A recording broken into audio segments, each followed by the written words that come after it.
En este capítulo, y sirviéndonos de un ejemplo muy sencillo, vamos a realizar el control de un proceso secuencial con LabVIEW. Empezaremos definiendo los elementos del panel frontal, así como las especificaciones de funcionamiento que queremos para el ejercicio.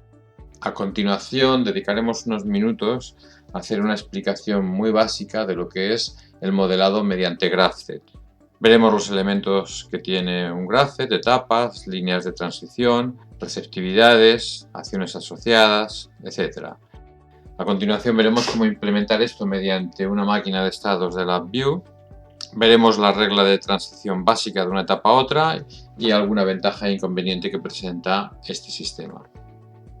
Después pasaremos a ver el GraphZ del ejemplo concreto que vamos a resolver, explicando la secuencia del proceso, cómo se han obtenido los elementos del panel frontal para el GraphZ. Pasaremos a continuación al diagrama de bloques, donde veremos cómo introducir el case para realizar lo que en LabVIEW se denomina máquina de estados, que es la implementación mediante software de una máquina de estados, que también es un proceso que se relaciona con el GraphZ. Veremos cómo implementar la parte secuencial de la máquina de estados, a continuación la parte combinacional de la máquina de estados, que es la asignación de salidas, y por último comprobaremos el funcionamiento del programa. En este vídeo vamos a implementar el control de un proceso secuencial sencillo con el fin de iniciar el estudio de lo que en LabVIEW se conoce con el nombre de máquina de estados.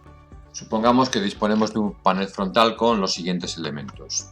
3 indicadores, L1, L2 y L3, que están configurados pues, para que quede claro cuándo están activados y cuándo no están activados. Están activados cuando están en verde y en caso contrario no están activados. Lo mejor en estos casos, como ya hemos visto en vídeos anteriores, es configurar uno y como los otros tienen que ser iguales, pues simplemente duplicarlos y cambiarlos el nombre.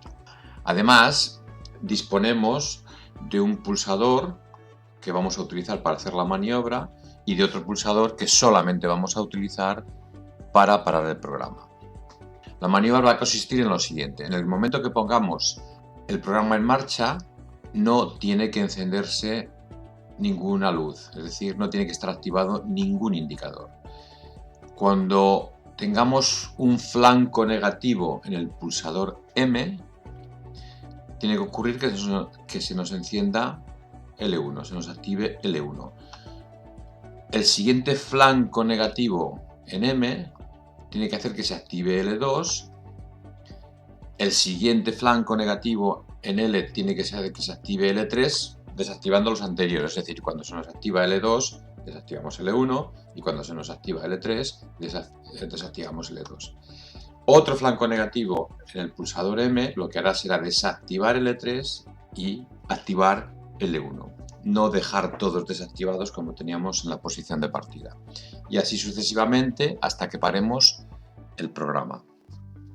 Para conseguir que las transiciones se den cuando tenemos un flanco negativo en M, lo que tenemos que hacer es configurar la acción mecánica de este pulsador como latch when release. Es decir, que se nos va a producir un pequeño impulso cuando dejemos de pulsar este elemento. Es decir, pulsamos, no ocurre nada y al soltar es cuando se va a producir ese impulso que va a hacer que el sistema cambie. Desde hace tiempo se ha estandarizado el GraphZ como sistema gráfico de modelado e implementación de procesos secuenciales, que no es en principio, como tiende a querer mucha gente hoy día, un lenguaje de programación. Un GraphZ tiene el siguiente aspecto. Lo primero que tenemos son estos cuadrados que nos indican la etapa en la que se encuentra el sistema secuencial. Cada etapa se puede asociar a un estado estable. Mientras estamos en esta etapa, el sistema está estabilizado. La primera etapa, que es la que consideramos inicial, lleva un doble recuadro. Y normalmente suelen ir numeradas. Normalmente se empieza por la etapa 0. Las líneas que van de una etapa a otra nos indican el posible paso de un estado a otro estado. Por ejemplo, este que es un ejemplo sencillo, que no tiene bifurcaciones, pasaremos de la E0 a la E1, de la E1 a la E2, de la E2 a la E3, de la E3 a la E1 y así sucesivamente. Los trazos que cortan estas líneas y que van acompañados de una ecuación nos indican las condiciones digitales que se tienen que dar para que se produzca la transición de una etapa a otra. Aquí normalmente lo que nos vamos a encontrar es una función de variables digitales. En este caso es muy sencillo. Siempre vamos a hacer esa transición pulsando M. No va a haber más entradas y combinaciones de puertas I, puertas O aquí. En este caso, para indicar que la transición se tiene que producir cuando hay un flanco negativo, lo indicamos con esta flecha hacia abajo. Cada etapa tiene asociadas unas acciones que deben ocurrir, es decir, unas salidas que se deben activar. Aquí podemos tener más de una acción. En este caso, repito que es un caso sencillo, solamente hemos puesto una acción. Es decir, cuando estamos en la etapa 0 no se tiene que encender ninguna. Cuando estamos en la etapa 1 no se tiene que activar nada más que L1. Si quisiéramos activar también L2 o L3 tendríamos que ponerlo aquí en otro recuadro a continuación. En la etapa 2 solamente se nos va a activar L2 y en la etapa 3 solamente se nos va a activar L3. Una vez obtenido el modelo de comportamiento del proceso secuencial mediante este GraphZ, nosotros podemos pasar a implementarlo realmente. Y es un modelado que sirve para implementarlo con cualquier tecnología. Podemos utilizar lógica cableada con relés electromagnéticos, los antiguos paneles de relés que utilizaban en el sector eléctrico, las funciones digitales que se utilizan bastante con circuitos electrónicos, los sistemas fluídicos con neumática o hidráulica, o también podemos utilizar lógica programada, que es todo elemento que tenga pues, un microcontrolador, un microprocesador, un ordenador en general. La gran ventaja que presenta un método de modelado mediante GraphZ es que es un método formal, sistematizado y fiable de resolver, de implementar un control para un proceso secuencial. El inconveniente que tiene es que la solución que se obtiene no es una solución de minimización en cuanto a recursos a utilizar. Esto es importante cuando queremos pasar a lógica cableada. No es lo mismo utilizar 20 relés auxiliares que utilizar solamente 12, por ejemplo. Este inconveniente no lo es tanto cuando utilizamos lógica programada, puesto que los componentes microprocesador, un microcontrolador que utilizamos tiene suficiente recursos, suficiente memoria como para que esto no sea un problema. Si tenemos que utilizar más elementos, más biestables, más relés de estado sólido, no hay ningún problema. Normalmente estos aparatos cuentan con más de los que necesitamos. Para saber más sobre GraphZ, lo que recomiendo es buscar en internet a través de las distintas herramientas y se encuentran explicaciones verdaderamente bien hechas. Volviendo a nuestro ejemplo, aquí tenemos la representación de lo que hemos explicado antes de palabra, es decir, cuando ponemos en marcha el programa, se nos tiene que activar, entramos en la etapa de 0 y en la etapa de 0 no tiene que pasar nada, no tenemos que activar ninguna salida. Cuando se produzca un flanco negativo en M, tenemos que pasar de la etapa E0 a la E1 y se nos tiene que activar el E1. Al siguiente flanco pasamos de la E1 a la E2 y se nos tiene que activar el E2. Al siguiente llegamos a la etapa de 3 y se nos tiene que activar el E3 y al siguiente, en vez de volver a E0, en este caso volvemos a E1 y se nos vuelve a activar el E1. Y así sucesivamente. La regla básica de transición de etapas en GraphZ es que para llegar a una etapa determinada, por ejemplo E2, tenemos que estar en E1 y además que se cumplan las condiciones de transición, que en este caso solamente es un flanco negativo, pero podría ser una combinación de variables digitales. De hecho, eso permite que con la misma combinación lleguemos a una etapa u otra. Aquí, si os fijáis, siempre tenemos la misma combinación para que se produzca la transición, el flanco negativo. Y cada vez llegamos a una etapa distinta, porque tenemos en cuenta el estado anterior en el que se encontraba el sistema. Por último, y para finalizar, lo referente a el panel frontal. Aquí hemos hecho esta representación solamente utilizando elementos de LabVIEW. Las etapas en realidad son LEDs, son indicadores booleanos de salida que están sacados de la paleta Classic control booleano. Hemos sacado esto y lo hemos configurado. Hemos hecho que cuando está activado sea 1. O sea que aquí además podremos ver en qué etapa nos encontramos. Y todo lo demás son decoraciones. Esto lo hemos sacado de la paleta de decoraciones, las líneas también, esto es un texto, la flecha también. Todo lo demás, repito, está sacado de aquí. Las flechas, las cajas, todo. Hay que tener un poco de paciencia. O bien dibujar todo esto, lo podemos dibujar con un programa de dibujo y traerlo aquí, cortar y pegar aquí. Bueno, espero que esté claro un poco cómo funciona el sistema Graphed para los que no sabían nada de esto y cómo hemos realizado el panel frontal. En cuanto al diagrama de bloques, para el panel frontal que tenemos ya un poco preparado. Lo que podemos ver es dentro de un bucle while con su correspondiente pulsador para el stop, sería este de aquí, que es como tenemos que hacer todos los programas, como ya sabéis. Pues tenemos los iconos correspondientes a los objetos que tenemos en el panel frontal. Tenemos el pulsador con el que vamos a hacer la maniobra cuando haya un flanco descendente.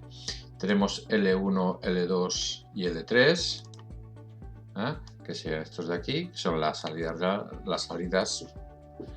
Y tenemos las 4 etapas que vamos a poder visualizar en el Graphed. Bien, lo primero que podemos hacer es que estos iconos, para evitar que ocupen mucho espacio, los podemos reducir y pedir que no se vean como iconos, incluso este también. Para implementar un secuencial o un Graphed dentro de un programa de LabVIEW, lo que se utiliza es una estructura denominada máquina de estados. La máquina de estados siempre tiene que tener un case. En este caso tendremos que tener un caso por cada una de las etapas que tengamos en el Graphed o en el secuencial. Por lo tanto, no nos sirve un case que tenga un selector de tipo booleano. Tenemos que pasarlo a tipo entero. Y de momento basta con cablear esto aquí, con lo cual se nos convierte el caso en entero. Y ahora ya podemos agregar casos. Ahora mismo tenemos 0 y 1, pero podemos agregar los siguientes. Aquí el objetivo es hacer corresponder esta etapa con el estado 0, con la etapa 0. La etapa 1 con la etapa 1 del case. Aquí tenemos que agregar la 2 y la 3. Luego nos iríamos a la 1. Y añadiendo un caso después y añadiendo un caso después. En realidad una máquina de estado se compone de una parte secuencial, que es la secuenciación que hacemos de los estados estables por los que va pasando el sistema, sería esto de aquí, y una parte combinacional, es en la que hacemos la asignación de salidas, como por ejemplo cuando utilizamos un lenguaje ladder de un PLC. Entonces, para implementar esto, lo primero que vamos a hacer es la parte secuencial. En cada una de los casos, la estructura case, lo que vamos a hacer es poner una función select de la paleta de comparación y vamos a poner una constante que va a ser a la etapa que tiene que ir en el caso de que sea verdadero y otra constante que va a ser el caso en el que está. Por ejemplo, estamos en la etapa 0, luego si se dan las condiciones de transición, si son verdaderas las condiciones de transición, que tenemos que cablear aquí, es decir, si hay un flanco negativo en este pulsador, pues tenemos que ir según esto a la 1 y si no permaneceremos en la 0. Y esta estructura tenemos que hacerla exactamente o muy parecida en cada una de las etapas. Vamos a cada una de ellas y copiamos. Vamos a copiarlo primero y después lo arreglaremos. Bien, volvamos a la 1. En la 1, si se dan las condiciones de transición, de la 1 vamos a la 2. Y si no, permanecemos en la 1. En la etapa 2, una vez que estamos en la etapa 2, si se dan las condiciones de transición, iremos a la etapa, según el Graphed, 3. Y si no, permaneceremos en la 2. Y por último, si estamos en la 3, si se dan las condiciones de transición, iremos a la 1. De 3 venimos a la 1. Y si no, permaneceremos en la 3. Y con eso ya lo tenemos resuelto.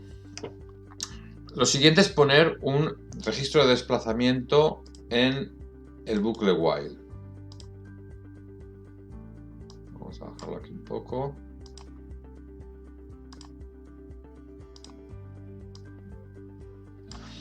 Bueno, y fijaros que lo que nos pasa lo de siempre. Esto tenemos que cablearlo en todos los casos, porque si no nos está saliendo aquí un error. Entonces hay que ir caso por caso y cablearlo.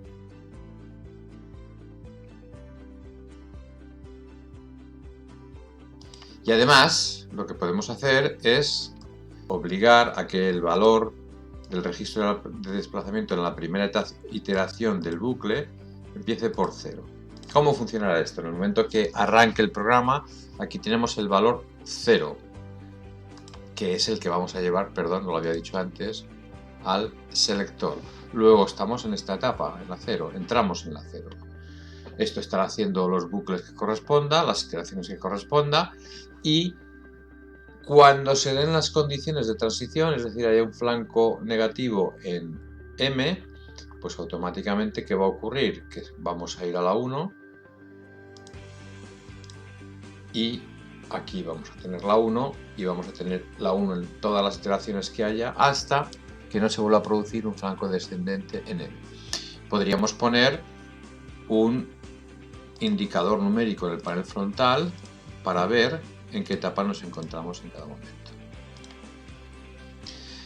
Bien, y así lo único que tenemos que hacer es ir siguiendo, vamos siguiendo y resolviendo la parte secuencial correspondiente al Graphed. Nos falta por solucionar la parte combinacional, es decir, la activación de salidas. Vamos primero con L1, L2 y L3. L1, L2, L3 se tienen que activar mediante constantes verdaderas o falsas. Luego tenemos que ir a la pareja de booleanos, coger verdadero, una verdadera y otra falsa. Y lo que tenemos que hacer es ir etapa por etapa viendo qué es lo que va a ocurrir. En la etapa 0 no se nos tiene que activar ninguna. Bueno, antes que eso, tendríamos que copiar los verdaderos y falsos para llevarlos en cada una de las etapas. En la etapa 0 no se nos tiene que encender, como vemos en el Graphed, ninguna, ni L1, ni L2, ni L3. No se tiene que activar ninguna salida. Luego esto habrá que llevarlo ahí y llevarlo ahí. Y tendremos un error en estos túneles hasta que estos túneles no estén cableados en todas las etapas. En la etapa 1 se nos tiene que encender L1 y las otras dos tienen que ser desactivadas, por lo tanto falso. En la etapa 2 la que se tiene que encender es L2. Tenemos que copiar las constantes.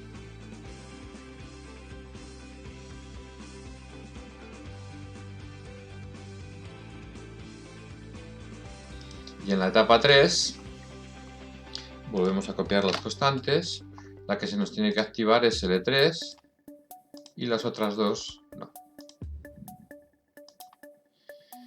Bien, ahora ya los túneles de salida del caso case están rellenos, eso quiere decir que ya no hay ningún error porque están todos cableados. Vamos a ver si esto funciona correctamente. Ponemos en marcha y el indicador numérico nos dice que estamos en la etapa 0.